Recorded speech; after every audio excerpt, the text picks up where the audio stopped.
It's okay. We're getting close. Welcome back to Tail 3 Cabins. If you remember last week, I had a little issue with my Cub Cadet riding lawnmower, and I had to put it down. So we're going to find out what I purchased to replace her. It's coming any minute now. So stick around, check it out. I'll show you the reasons why I picked what I picked, and it's a good time for delivery. Okay, we're almost there.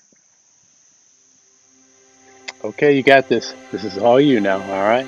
Come on, you got it. You got it. Just one last push. Come on, just a little further. Up. I think I see some wheels. Yeah, yeah. Keep pushing, keep pushing. You got this. This is all you. Come on, come on. You got it. Oh, it's beautiful. It's a zero turn. It's got 4 wheels and 2 blades.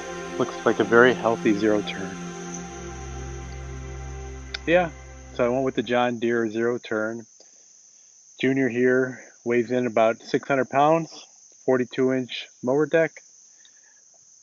I opted for the Z345M. It's from Home Depot. It's carried at other big box stores. Lowe's carries it. Of course, your John Deere dealer carries it. I know I was talking about getting an electric Ryobi, and they still intrigue me. There were a lot of pluses to it that I thought about. No gas, no oil, no oil filters, no maintenance, basically. Just charge in the battery, and no belts to slip off or break. If you have a history of riding mowers, you definitely would enjoy not having to take care of all those maintenance issues. Now, why did I go with one over the other? Well, to get something similar to this in the electric Ryobi, a zero turn, I was looking at about $1,000 more. Now, there are a couple of Ryobis that are smaller. They're kind of like the snapper type, got a little steering wheel in the front, kind of looks like a go-kart. And that probably would have been okay for my yard because I don't have a huge amount of grass to cut. It's not a manicured lawn. I just have a good portion around the house and then some out by the street. So a 38-inch model would have done me okay. It actually probably would fit a little bit better in the shed because it's a little bit more compact. But when I started comparing an actual zero turn, and I always wanted a zero turn, never had one before, $2,700 over $3,800 makes a big difference. I also, I don't know if you have Giant Eagle stores or we have a thing here where we get fuel perks. So I went out and got a bunch of gift cards for Home Depot, and I was able to get, it equates to about $360 in fuel. Also, I don't know if you know about it or not, and I'm not sure if this is going to work, but many times if you have Menards and they're having 11% off, which they do pretty frequently, there's a rebate site on Home Depot where if you buy something during that window of 11% off, they'll give you an 11% discount and a gift card back. And it really hasn't affected what I bought yet. I bought Rigid Tools, which is not carried by Menards, it's only Home Depot, and I'll get 11% back. So I'm kind of gambling that I'm going to get another 11% back on this mower, which is going to be almost, $280. So a savings over 500, that kind of knocks this down to about $2,300 overall. So I just couldn't pass that up, and it made me pull the trigger all the quicker. Speaking of my old lawnmower, a lot of you guys left comments, and I appreciate it. A lot of things to check out. A lot of them I did. 2 major ones were it was the valve adjustment and maybe an oil sensor, a low oil sensor. The oil sensor was good. The valve, I can't tell you that. That's probably a little bit out of my wheelhouse. My neighbor ended up buying the lawnmower off of me, and he took it. He's going to have it repaired, and then he's going to give it to his daughter because she's got quite a bit of grass to cut, and they really can't afford to buy a brand new riding mower. So if I find out what the issue was and how they repaired it, I'll certainly pass that along in a future video. So back to this. Yeah, my first zero turn. And why don't we just take a quick tour around it? It's a basic model. There's nothing fancy about it. But in case you're looking at buying one and, considering buying this same model. So it's a little wet this morning. I spared you some of the afterbirth, all the oil and grease. And anyways, so this comes with a 22 horsepower Briggs & Stratton V-twin engine. And they do make another model that's called a John Deere Z345R. And the best I can tell, the difference between the R and this M is almost like when you compare a 1023E to a 1025R. The 1025R has a few more bells and whistles on it. So the R in this version has some padded rubber mats that go down here. It's got a little bit better premium footrests that I guess are a little bit adjustable. And then they say these control arms for your steering, they call them premium control arms. I don't know what that means. I know they're painted green rather than black, and maybe they have a little bit better neoprene on them than these, but you know, I can't tell the difference. I don't know what the difference would be, but that's the difference between the M and the R. And why don't you come in a little close here? We'll go over some of the stuff. Here's to check your oil. And then I thought this was a little unique. When you want to change your oil, there's a little clip, and then this hose can be diverted and directed to wherever you want to drain your oil into.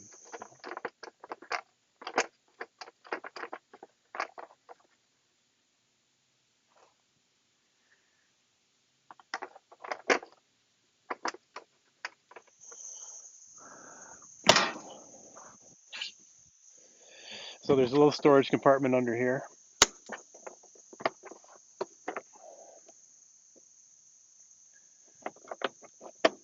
And then the battery is located under here.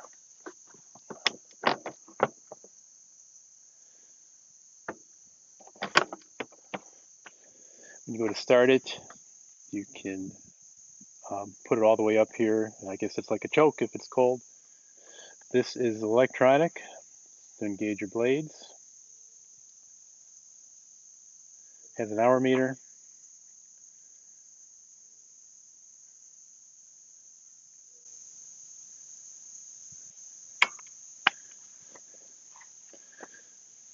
There's the oil filter right there on the opposites. You can buy a mulching kit for this. You can buy a bagging kit for this. If you buy the bagging kit, it's kind of pricey. It's upwards around $650, but it basically mounts on the back here. I think it comes with a hitch kit too, and it also comes with a front bumper you have to mount on, and you have to put a couple suitcase weights on to keep the back end from getting too heavy when it's filling up with grass. This is your brake, parking brake. These arms also act as a brake. And then your adjustment.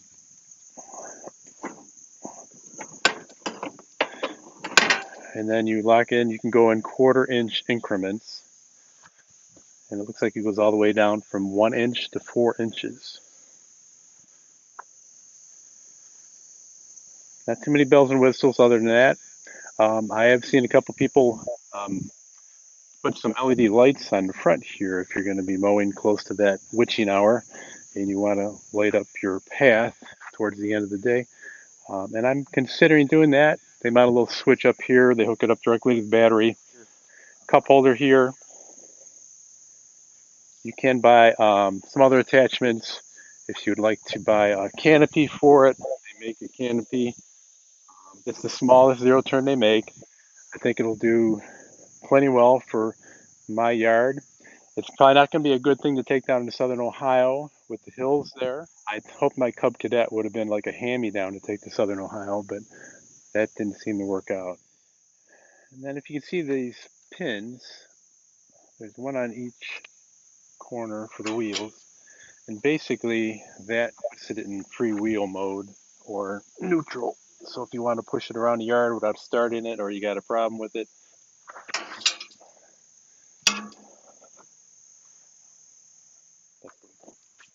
I did get quite a few comments last week about why don't I just get a mid-mount mower for this? And I've kind of explained in the past that a 54 or a 60-inch mid-mount mower deck is probably just going to be overkill for my yard, make it a little bit harder to get around the trees in some of the areas. I'll be honest with you, I do look on Facebook Marketplace every now and then, and if I do see a deal, I get tempted. But like I said, it'd be overkill for this yard. But for Southern Ohio, that might be a different story. And that's somewhere down the road for now, I think just having a separate mower is better off for me. All right, as you can see, I'm due for grass cutting here. I don't have a finely manicured lawn. It's probably a lot of crabgrass and more weeds than anything. Um, but I'm going to wait for things to dry out here, and hopefully later on this afternoon I'll hop on this, give it its first grass cutting, and my first time riding a zero-turn mower.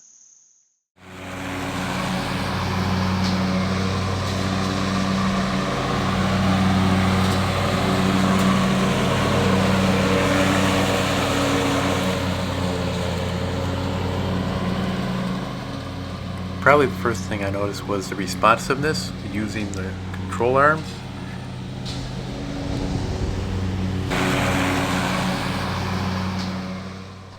And then the pep, it's got some good speed to it. It'll go forwards at 7 miles per hour, and it'll go in reverse at 3.5 miles per hour. You don't have to do anything special to put it in reverse, you just pull back on the handles. My old tractor type mower, the last couple, you had to actually turn the key to a special setting and then hit a button so you could go in reverse, and once you put it in there you could go in reverse the whole time you're cutting the lawn.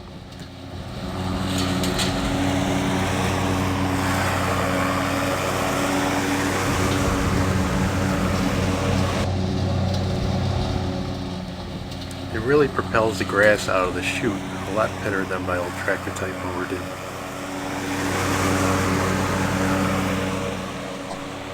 And that also comes in handy for cleaning off the driveway when I'm all done. It's pretty much like a leaf blower.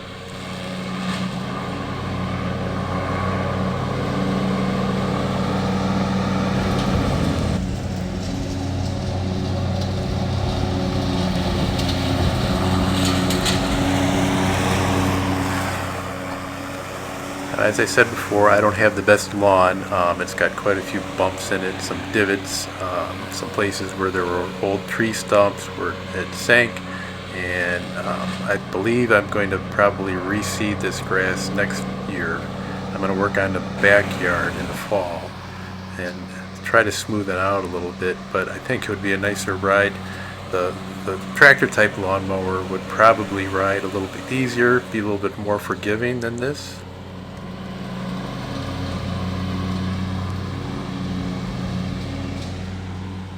One thing I also used to do with my tractor type mower was I probably beat on it a little too much. I would probably go on the edges of this driveway here, which is pretty bumpy. There's probably some tree roots and tree limbs that fall down. And it would take a beating, but I don't see doing that with this type of mower.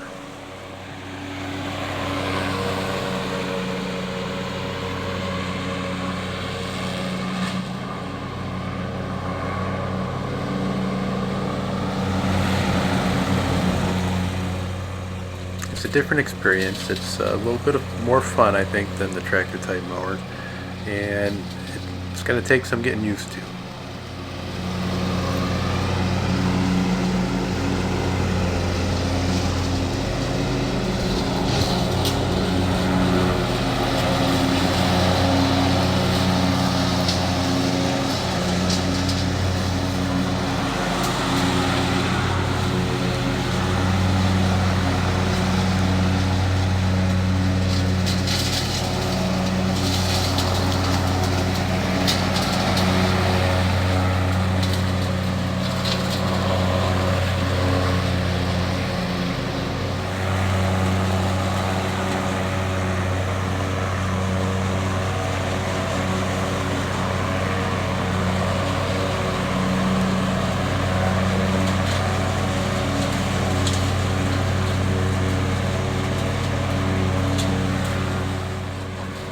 So I can get into some tighter areas than I could with my tractor type mower, but I'm still going to have to get out the weed whacker every once in a while.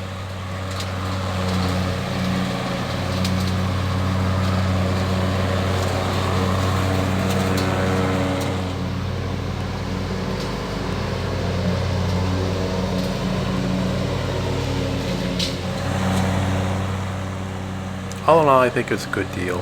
For what I spent and what I'm going to get out of it, I think it's going to work out perfect for me. I know there's some other zero-turn mowers that you could really get up there in price, $4,600 to $5,000, and I'm sure those are more on the commercial side, but this is going to do just fine.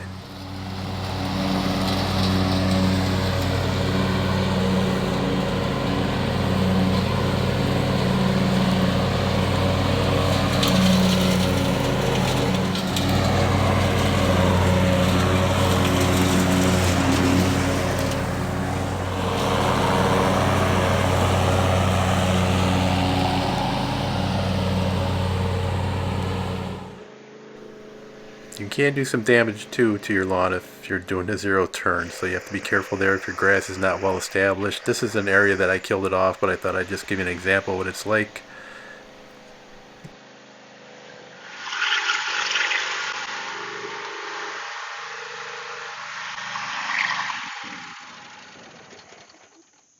Okay, so if you're a first time user like me, a couple things I would do is just practice driving around on this for a while, not even cutting grass, go up and down your driveway, and then stay away from obstacles. Stay away from your air conditioner unit, stay away from your cars, stay away from anything that you don't want to put a dent in, the siding in your house.